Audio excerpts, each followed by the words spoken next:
And we're live, folks. Welcome to the third edition of Redbeard Live today.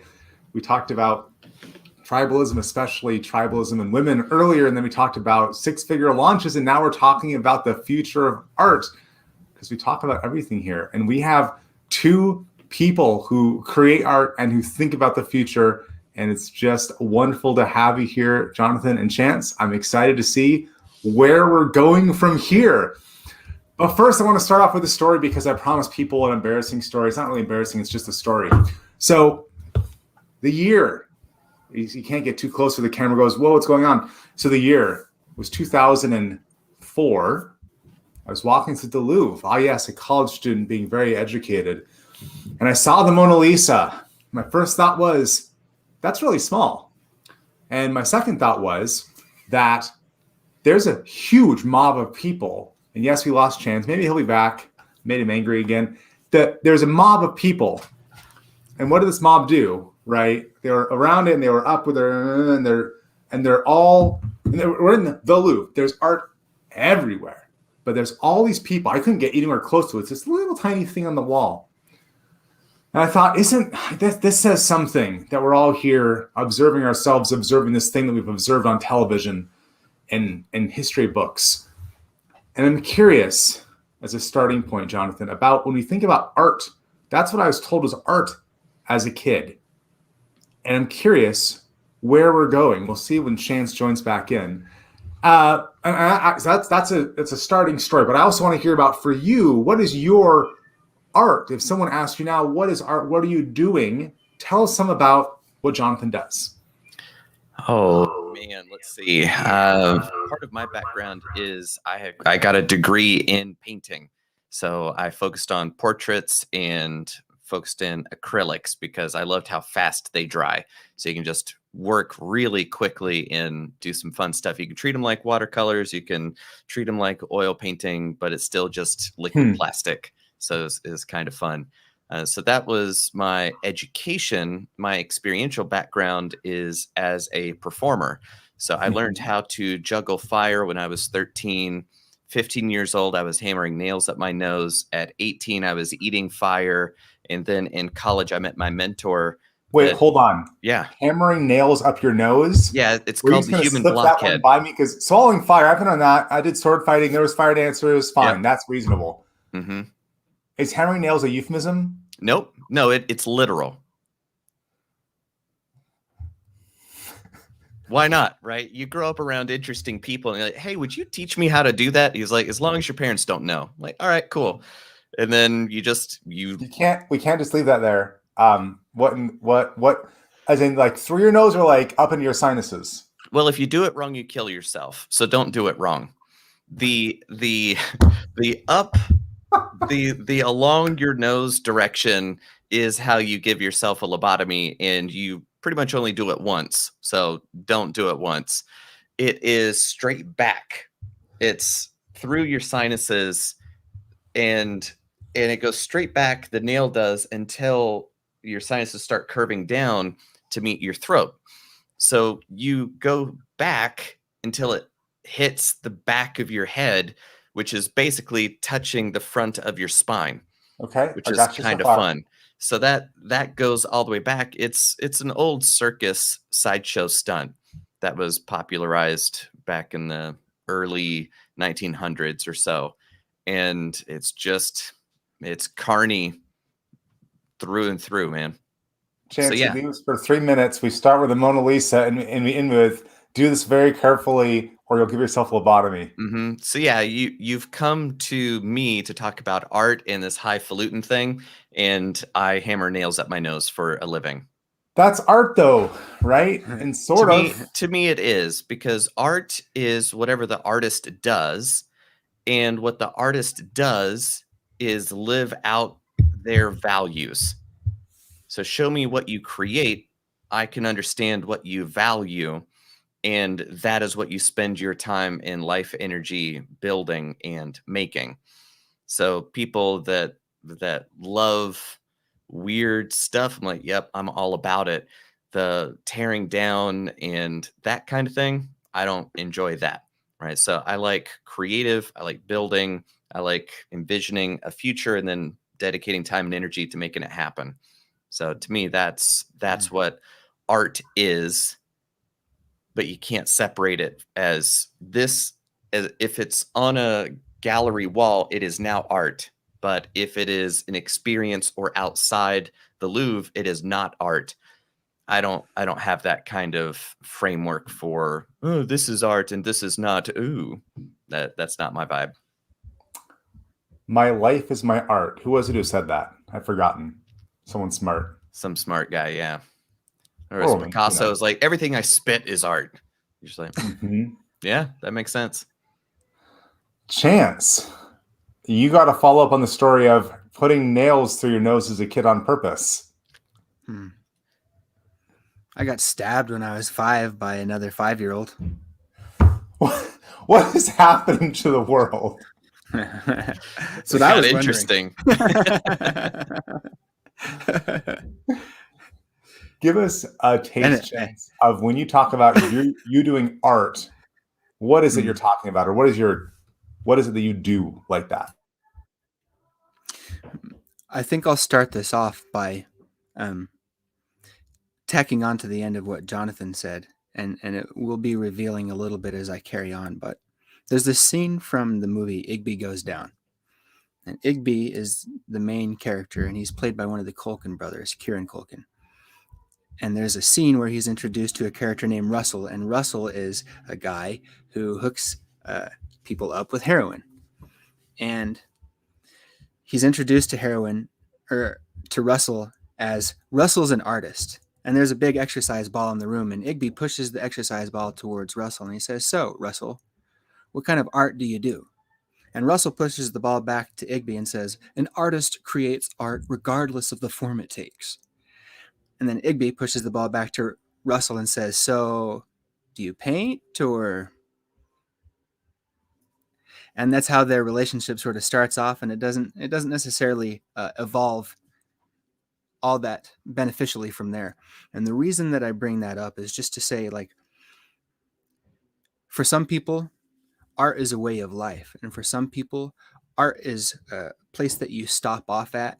It's like a break from the mundane or the quotidian or the doldrum, and it's a place where you can go, and the freedom that you see an artist expressing themselves with, I think for a lot of people creates a space in which they feel a little more free to be genuinely who they are in reflection. It almost forces you to do that when you see a good piece of art, because it causes you to go, what am I seeing here? And then the question that automatically follows, sometimes not consciously, is why am I seeing what I'm seeing here? Why do I have the connections? And so for me, if I'm describing what I do as art, what I'm looking for is to discover those connections and to weave those connections and to find the ways in which these connections can be harmonic rather than dissonant, and then to pour my energy into them. So I know that's a vague thing, but it's just I'm going out into the world and looking for the ways in which the connections that I've discovered can be amplified to further benefit those that matter to me. And I view that as my way of life and therefore my way of art. What is the most consequential piece of art from the last couple of years?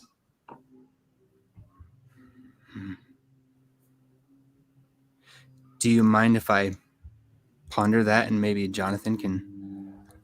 It's a legit thing. I'm thinking about the ways to talk about what is art and the ways we're discussing, and really saying, well, what is the greatest piece of art or the most important piece of art? That for some people they'd say, oh, well, so-and-so performed at the Super Bowl.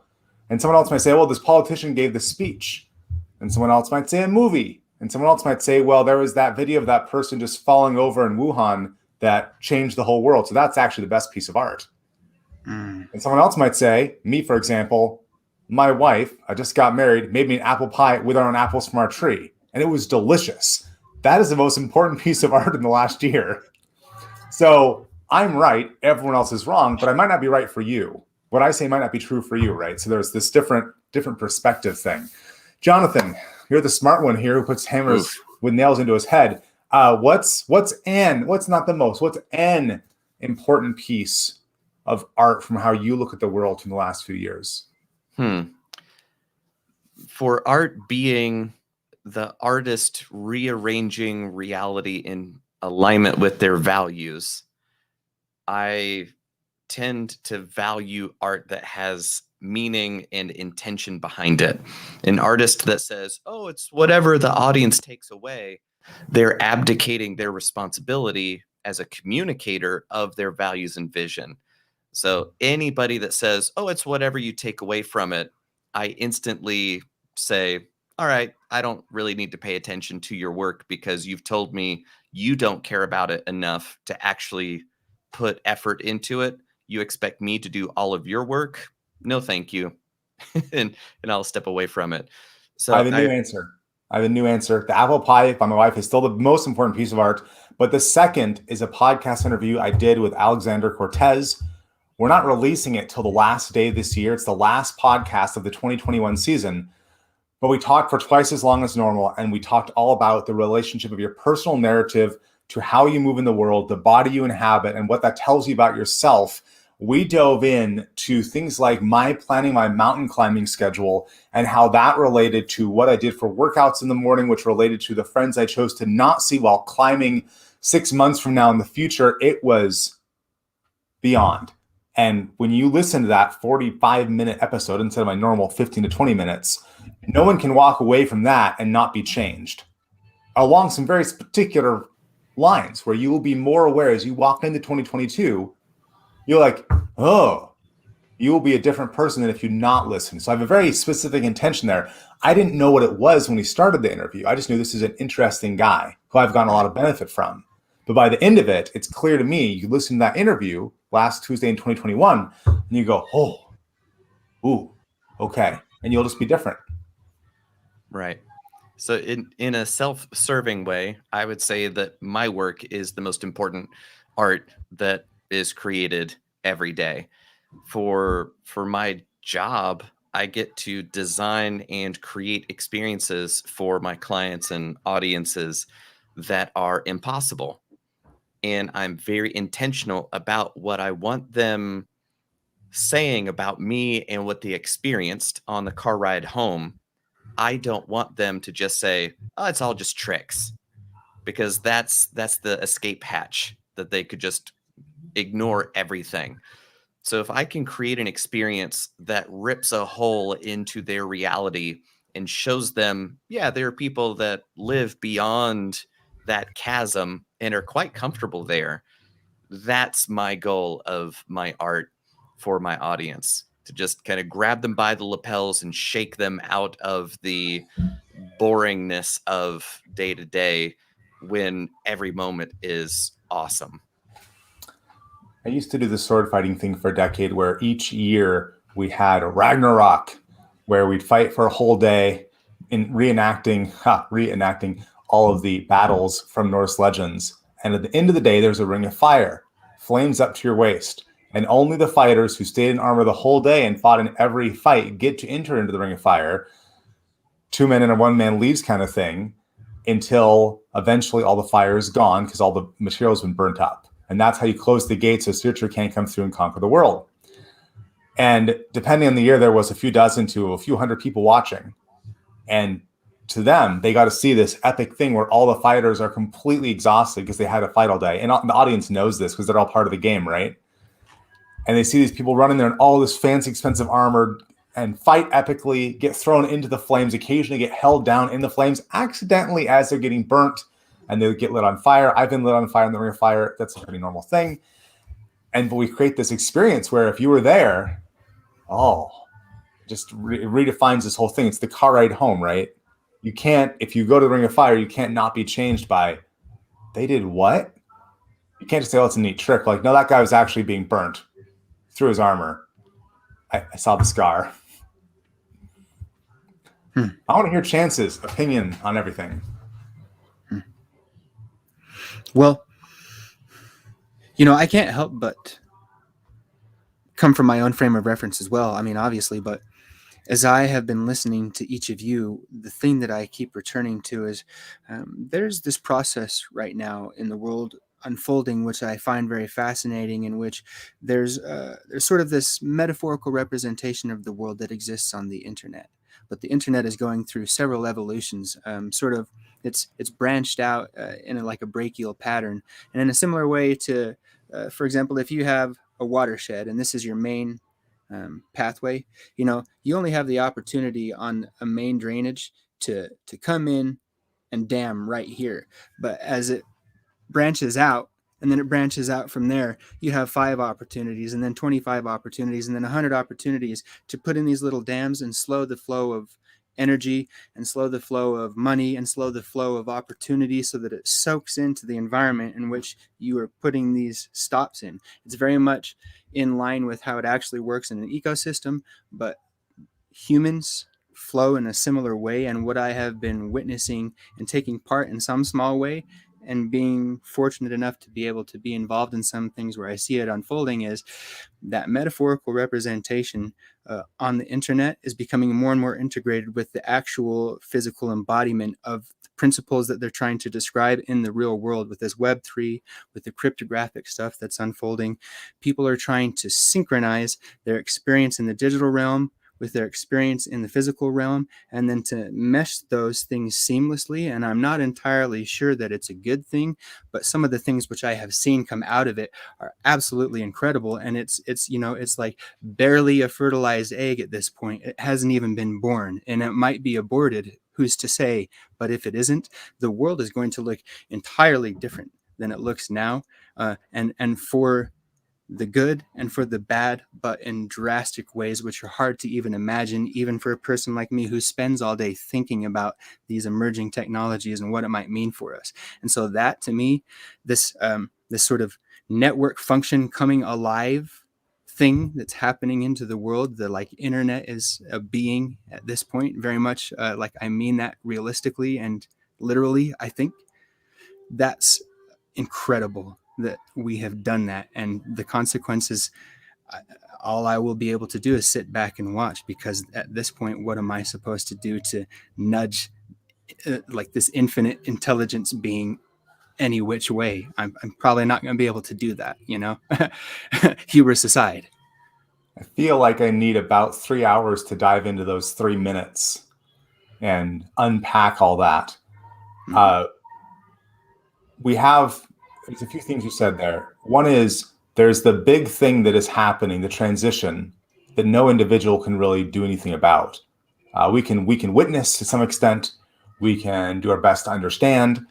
And then there's the participation, that what ought a person who wants to not just be on the sidelines, but wants to participate in that beautiful thing you just described.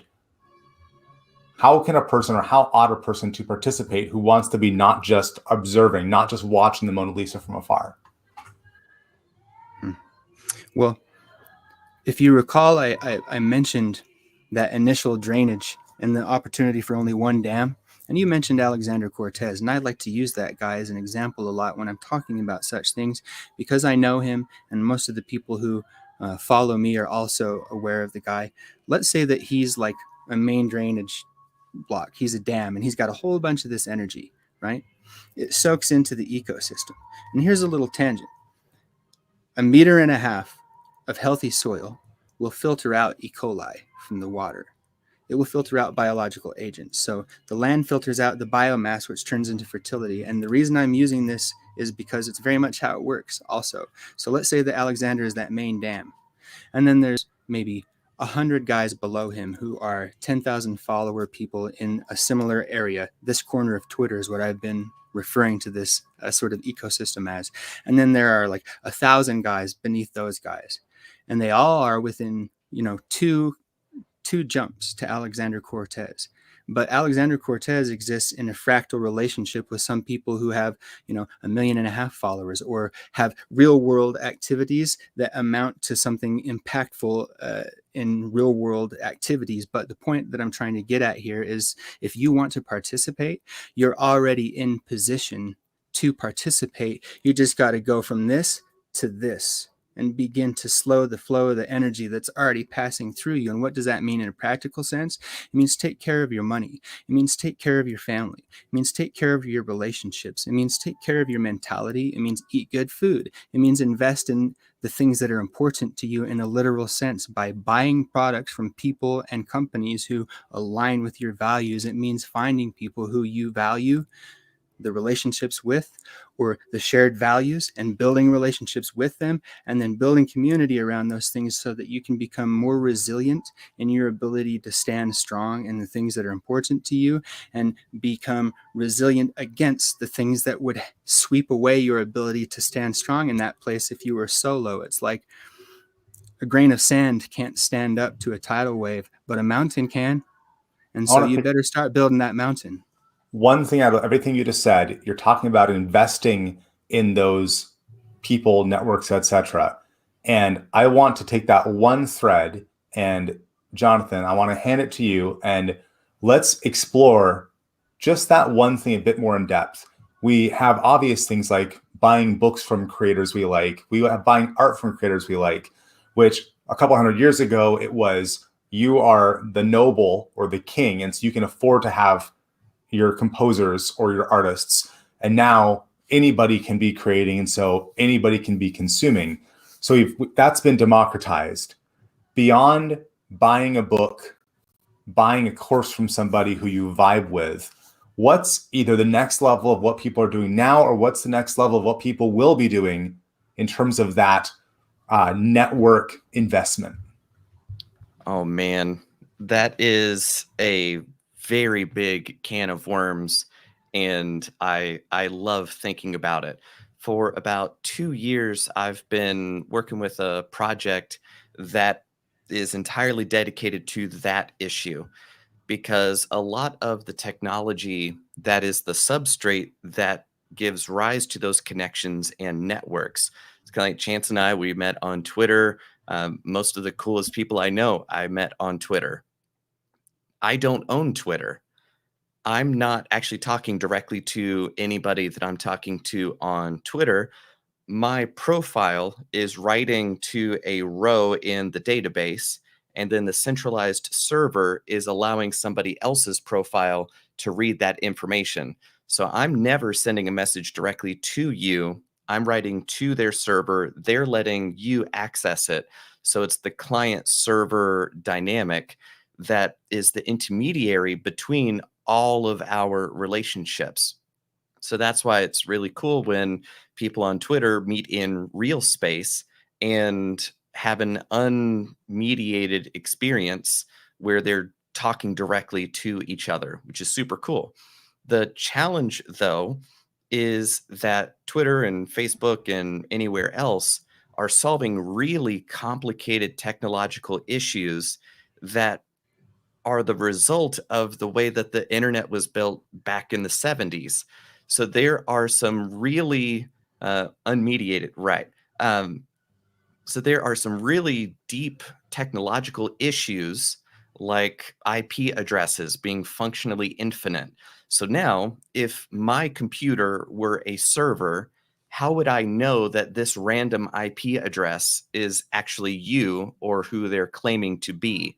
So authenticating identity on a digital platform is really difficult. It's so difficult that it takes an entire company full of engineers to solve that. And that's kind of the issue that Facebook was starting to solve and why it became so big at what it is.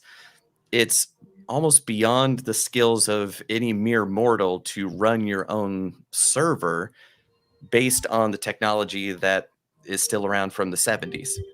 So the project that I've been really interested in for the past 2 years, their whole goal is to make it possible for a normal human being to own their own server that talks directly to its connections. So there's no intermediary, there's no centralized service. I own my server, and it's authenticated by ownership of a token, and that token is the key to your server. So without that token, you can't get in. And now any message coming from that server, you've got reason to believe that it's actually me because you're sure I know how to keep my crypto and my keys correct. So now it is purely peer-to-peer. it's all the functionality that you're looking for: chat rooms, blogs, notebooks, community. So it is a network of people who understand the value of owning their own tools to create the kind of craftsmanship life, that vibe. Those are the people that you'll find on that network. So that's been kind of my single focus for about 2 years. That's beautiful and exciting. I'm going to go look that up. What is the transition look like? We saw a transition. I graduated college in '06, where I was trying to sell an ebook at the time on Google, and there was this odd search term, the Facebook, that kept on getting in the way of me selling this ebook, which was then shortly rolled out to everything. So I saw a transition from everyone has their own email and their own desktop computer they take with them back and forth to college, to now everyone has their own phone number. That was a new thing when I was getting out of college. And then now everyone has their own Facebook, et cetera, et cetera. What's the transition look like as 90% or more of our interactions are through Facebook, Gmail, Twitter, all these centralized things? Let's imagine a future where each individual is doing the stuff you're talking about doing, and they're choosing to participate, like Chance is talking about, in these bigger things. We're here, that's there. Is that like a 1 year, like it's just going to phase change and then suddenly the new thing? Or is that like you have to wait for the people who grew up on Facebook to die off before the next generation can make the change? Or somewhere in the middle, not extreme. Yeah, I think it takes a certain amount of frustration with the current dynamic for you to have enough pain to go search out another solution, because there are a lot of people who love the way that Facebook works, that love the way that Twitter works, that I'm just happy there. And I can't help you solve a problem you don't think you have. So it kind of self-selects for people that go, man, this is janky. I don't like a feed that's specifically designed to benefit the platform instead of my relationships. So these platforms are leveraging my buy-in with my human relationships to just jam these interruptions and distractions and counter memes into my experience. And I just had enough of it and go, there's got to be a better way. So those folks that kind of wake up to, I wonder if there is a better way, those are the people that I talk to. And it's not easy by any means, but it's not as difficult as it could be. So that's a big hurdle. Is it as easy as signing up with my email? Like, no, it's a completely new tool. You're going to have to learn how to use your tool. The benefit is that what you create is yours. It's exactly like if your Gmail and Facebook and Twitter and Instagram and everything, all the 100 different profiles that you have, if they were all owned by the same company and that company was you, how awesome would that be? That's really cool to reintegrate all of your fractured digital existence into a single place that you control and own from top to bottom. That's awesome. And it's a work of art. It really is. Do you remember phone cards back before cell phones? I do. Yeah. Long distance phone cards. 4 cents, 10 cents. Yeah. Yeah. I used to, when I was traveling, when I was studying abroad back in college, I would call my mom after typing in 2 20-digit numbers, or that's what it seemed like they were. Yep. And she would say, "Hey, where are you?" And I'd say, "I'm in Germany." And she'd say, "Where in Germany?" I said, "With the town." "Oh, how long are you going to be there for?" "I don't know. A week." "Oh, okay. Okay, Mom, I'll call you from the next country. Bye." And then there was this big transition to this thing, which I now, have. It's a symbiotic thing, right? Not all the time, but a lot of the time. And even places where you wouldn't think you need this, like mountain climbing. It turns out there's a lot of great apps for mountain climbing or sailing. It's a critical part of my number of technological advices I keep with me to avoid getting indebted. Happen to be in this one thing.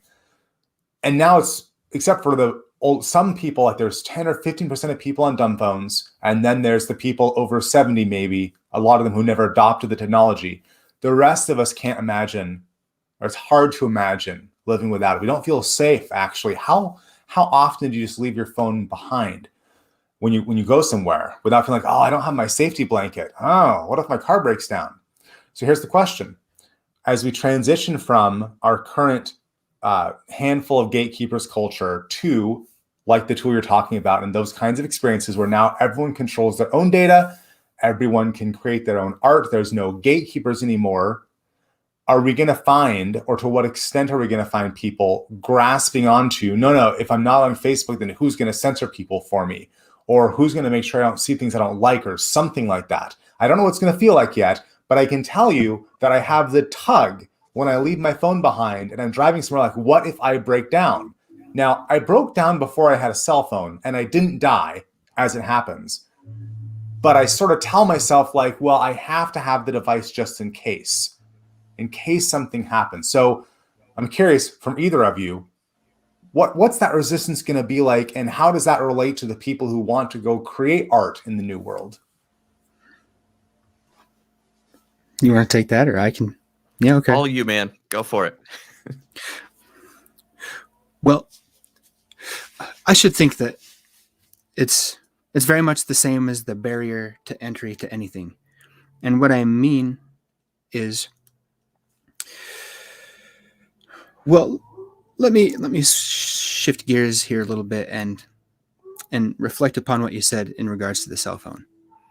I actually am not like desperate to have my smartphone with me. I never even had a smartphone until like 3 years ago. And the one I have now has a failing battery, and I have not replaced it. I don't intend to replace it. So oftentimes I've got the potential to have like a 20-minute phone call sitting on my battery, and I can't do anything else with it. So I'm kind of on the outside of this a little bit. And what I have been seeing is, in very much the same way that Jonathan talked about his project, which I'm familiar with, and I think it's a fantastic project, and it's kind of actually inspired me in putting certain things together in my own mind. And what I dream of is an interface in which you are paid when people interact with you, and you pay to interact. You pay for everything that costs money. Energy exchange costs money, and you pay for that, but you're also paid for the exchange of energy that people put to you. And then built on top of that is an interface, which becomes the main interface through which you are able to interface with the internet itself. It's a new architecture that's already coming, and I want to have like a portal into this new interface that's designed with the principles that I want. And I call it 2 cents. Like you putting in your 2 cents, because part of it is you're actually putting in your 2 cents. You have to pay. And when I launch it, it's going to be pegged to 2 cents at that time. And then it won't shift up and down with the price of the dollar. The price of the dollar will shift up and down against the initial price. But I guess that's neither here nor there. What I'm trying to get at with this is the resistance that people are going to have in regards to bringing these new technologies on board into their life is the same as it was for the cell phone, because it's going to be mandatory in the same way that a smartphone is now. It's not really, but if you want to participate in the things that people are participating in and have access to the culture and have access to the references and have access to the zeitgeist, then you're going to have some dorky thing on your eyeball or a contact lens. You're going to have to be wired into the internet. You're going to have some way of protecting your digital identity, because your digital identity is going to be wired into your body. And people aren't all going to go for that at once. But if you have access to the computer cloud in your brain and you become a super genius overnight, where before you were just like Richard, the guy that nobody really liked, pretty soon everybody's gonna be like, well, I'm not going to let Richard outdo me. He can't be a super genius when he was the doof in the group.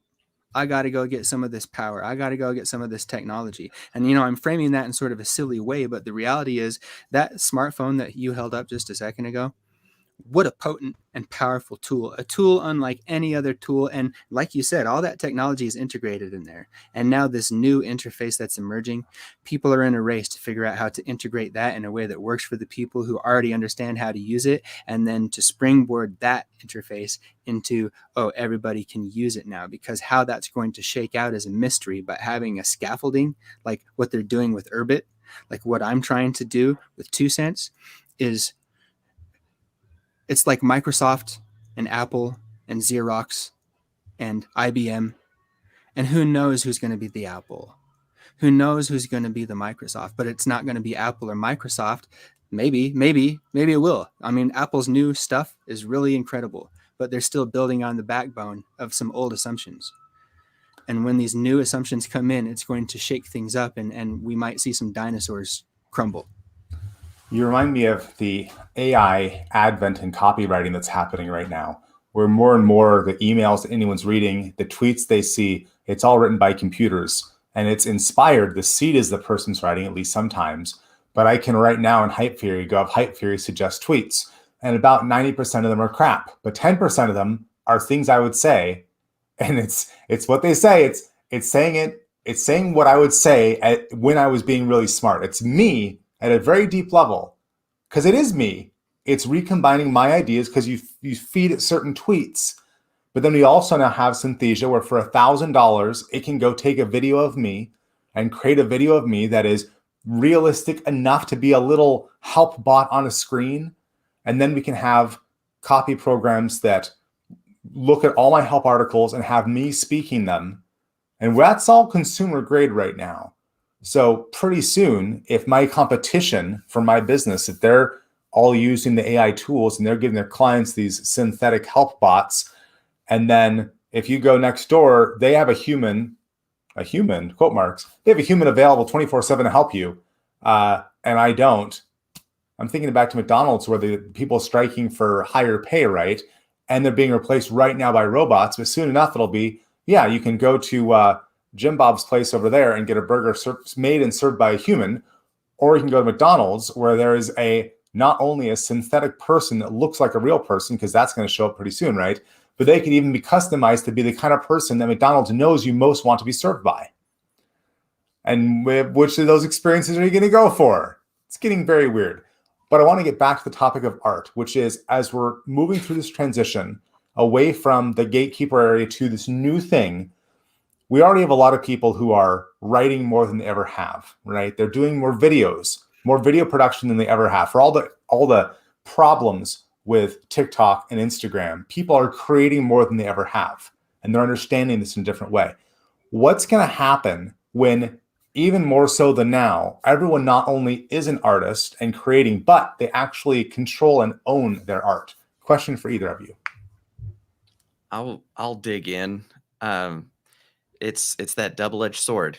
It's great and horrific because my whole shtick is being a mentalist. That's what's taken me around the world. And when I first started touring, I had to print out the Maps Quest directions and make sure all the rentals were done ahead of time before I left the house for the next 3 weeks. I had to have everything done. And now I can leave for tour pretty much with only having the plane tickets figured out. And I can do everything else on the move from my phone that used to take a couple weeks of planning. So that's a really cool tool. The thing about being a mentalist is everybody wants to be a mind reader. And I like to explain to people, it sounds awesome. Imagine, though, that you were forced to read Facebook all day, every day from complete strangers that you don't know or even care about. How boring would that be? Those are the ideas that they thought were interesting enough to share. Now, think about what was left over, and that's what you're reading. Okay, cool. That sounds like a unholy nightmare. So the more tools of creation that get into the hands of more people, you're going to have more just awful, awful stuff that is not creation of their vision, but more of a copying of what they think it should be or aping what somebody else did. So even though there are more and more people generating stuff, I think it's still just a few people creating their vision of reality. So even though we're overwhelmed with all the weird derivative stuff, there's still those shining gems that you can find. and that quality stands out just as much as it did in the 1800s. I occasionally have family members say to me, "Hey, I really enjoyed your podcast on," and mention a podcast episode, including my in-laws. And I think, my in-laws? I didn't know they were listening. Right. But if you want to get to know somebody, listen to their podcast. I have 117 or something episodes live. So there's a lot of my brain out there where if you like my approach, and then if you choose 9 other people, we were talking about Alexander Cortez before. If I want to have someone's opinion and perspective on what should I eat, what does a healthy body type look like, what are some attitudes I should purge from my brain because they're defeating me, he's not the only person, but he's going to be in that pantheon of people of strong mindset and perspective. And one of the things I see happening is, and we're really close to technology for this, is you, the consumer, you, the human being, choose 10 people you like to listen to. And we're going to have the AIs, and this is all with the creators' assent, because this is how they're going to make money. The AIs look through all of their data, all their podcast transcripts, exactly how they phrase things, when they appear on other people's podcasts, every video they've ever made. And then you can ask synthetic Alexander, you can say, what should I do here? Or better yet, eventually, one step beyond that, well, let me make sure I'm clear on that one. You'll be able to ask me, because I do email marketing, you'll be able to ask synthetic Redbeard, which of these 2 subject lines should I choose? And synthetic Redbeard, that's an AI that's reading all of my body of work, will say, choose this one and here's why. And it'll persuade you because it's good at this, because it's an AI. And I have a huge amount of content on that in this scenario. One level beyond that is synthetic Alexander is able to watch me from my smartphone or whatever the thing is then, and watch how I squat and say, you should change this one thing in your body. Put your shoulders back another 2 inches. And I can go buy synthetic Alexander for $5 a month. But then why not have him and 9 other people that I respect, that I want their perspective, and for a very small amount of money, the AIs will just go harvest everything they have, and I'll just be able to subscribe. And if you want to know what to eat for breakfast, hey, go subscribe to Redbeard. If you like how I vibe to encompass everything, go ahead and subscribe. And if you want to subscribe to somebody who is more of a not low tech, but not consumer tech, yeah, you're going to vibe with Chance. You're going to say, yeah, I want to listen to people who are creating on the cutting edge without being enslaved to a smartphone. Of course, you're going to go subscribe to Chance, $5 a month. And then you can ask synthetic Chance or real Chance, not they'll know the difference, anything, right? That's where I think we're going soon, sooner than I think. I have some thoughts. Do you mind if I jump in here? I would love you to jump in. I've had the good fortune to sit back and listen to a man named Brian Romley talk to me for like more than 3 hours, and I didn't say anything besides, And it was my pleasure to do that, because that guy has the kind of things going on in his mind that I can vibe with, and he's been churning those gears at top speed for like 30 years. He's a really interesting guy. Go check him out on Twitter.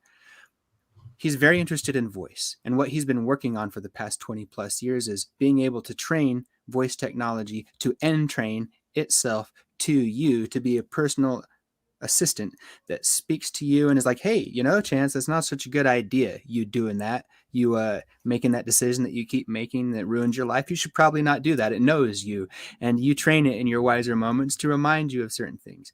And so the reason that I bring that up is because you want to have Alexander. Well, if you have your personal assistant, maybe you pay $5 a month to import Alexander's data into you, or maybe you just go send your personal AI out to scrub Alexander and bring him into you to talk to you. But what I really want to talk about, you just talked about how I'm not necessarily beholden to consumer technology. And I'll tell you what, that would be the consumer technology of something that you already have within yourself. Ask yourself this. If you think of somebody that you look to as a role model and ask yourself, what would they think about this? Don't you have access to them in your mind?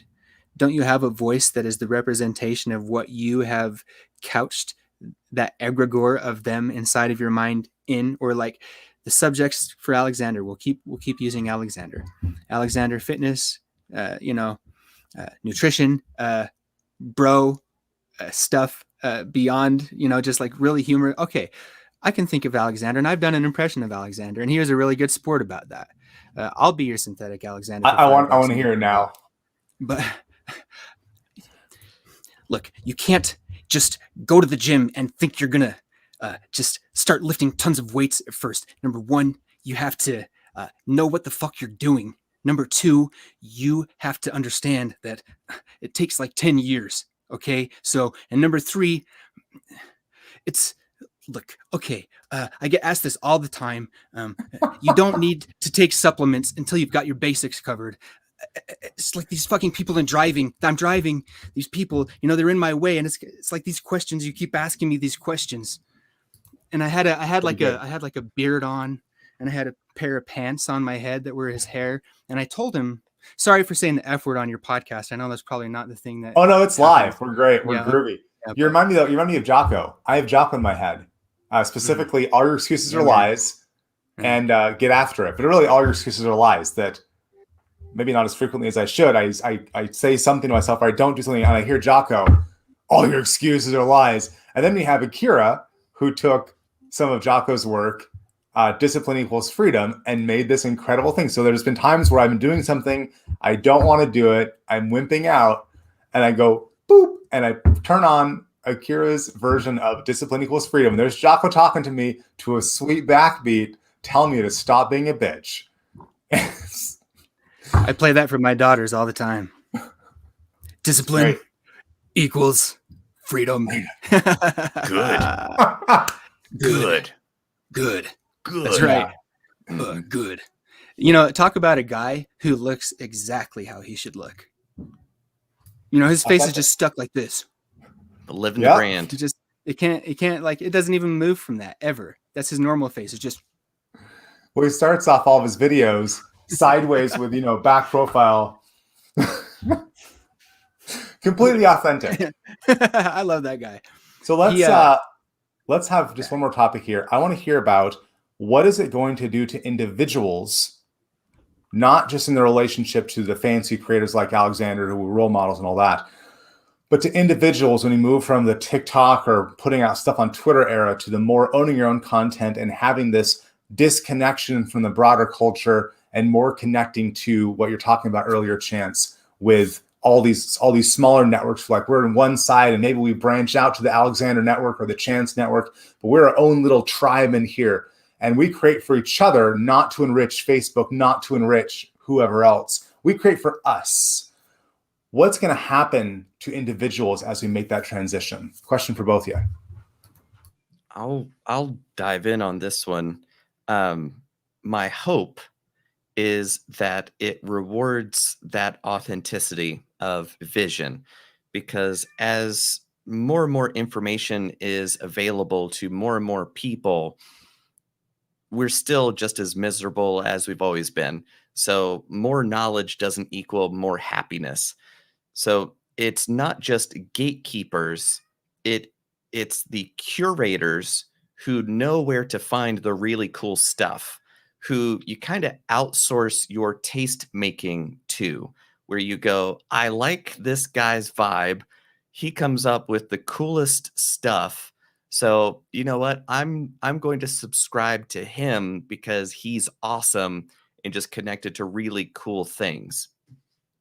That will encourage a lot of that kind of, here's my vision for the world, and here are the projects that amplify that vibe.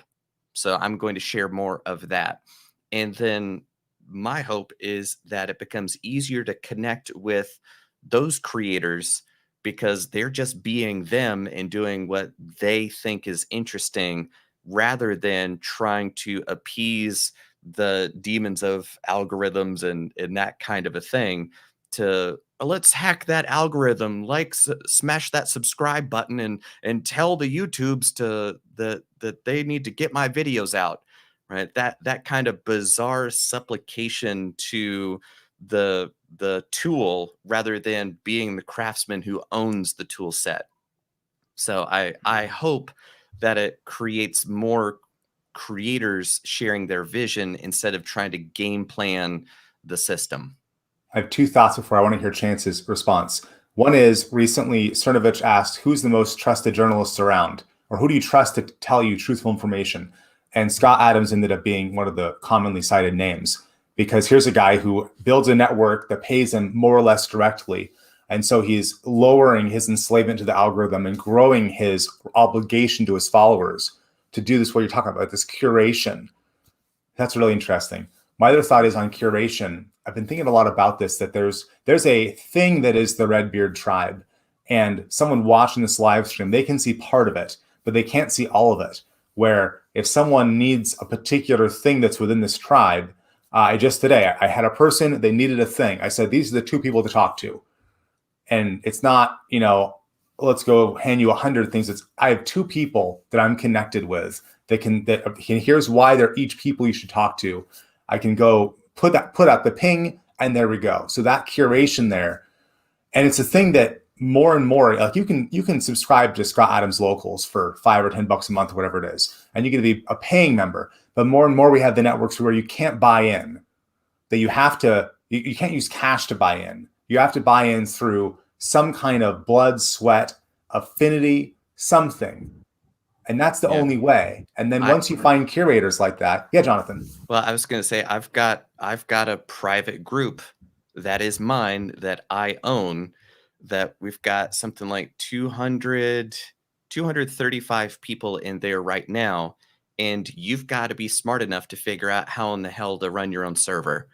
Like, you can't pay me to get in. You just got to be a cool person.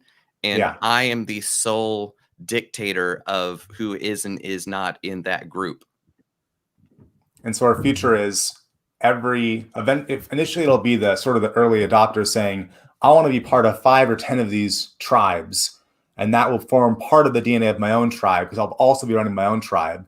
But eventually that might boil down to the average person who's currently mostly on TikTok, where they have a similar experience once they get a hold of some of these new tools, where everybody has a responsibility of tribal leadership, or they find, like what Chance is talking about with the multiple layers, they say, I don't want to lead, but I'm going to contribute. I'm going to have my primary tribe, it's like my NFL jersey. One of the weirdest things happened some years ago. The Seahawks, I live near Seattle, the Seahawks did well.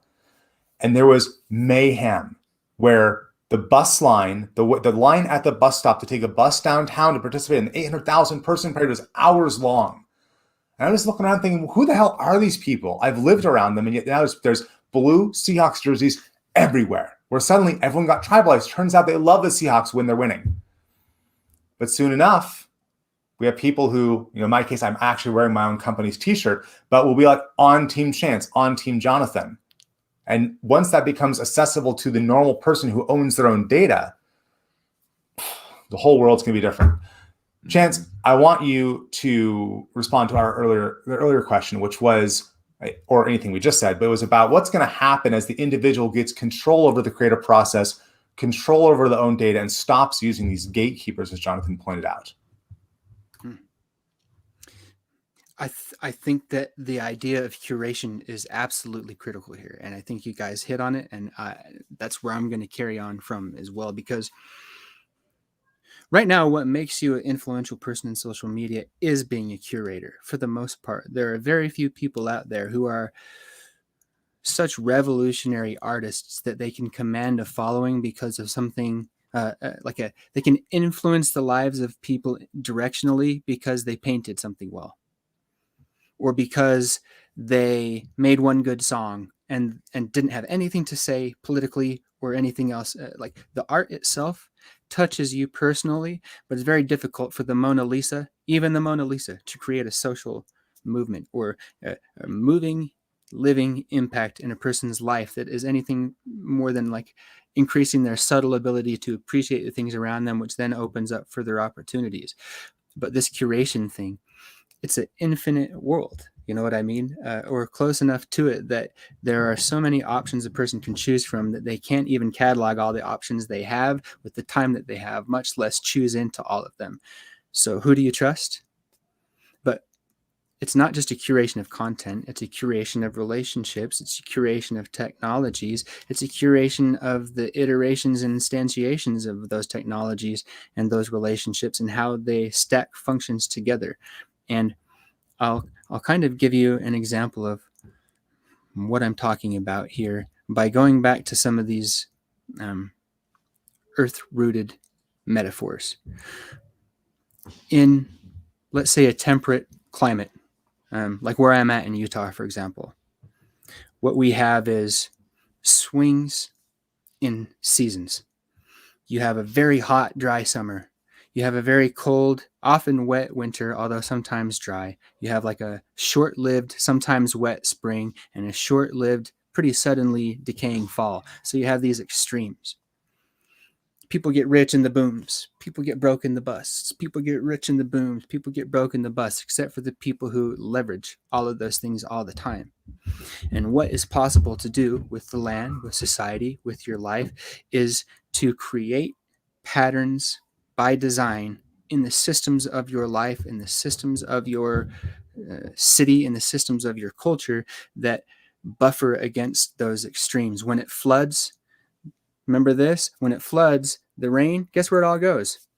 Right here, and it sits, and it soaks in gradually, and the fertility sinks into the soil, and it recharges the aquifers.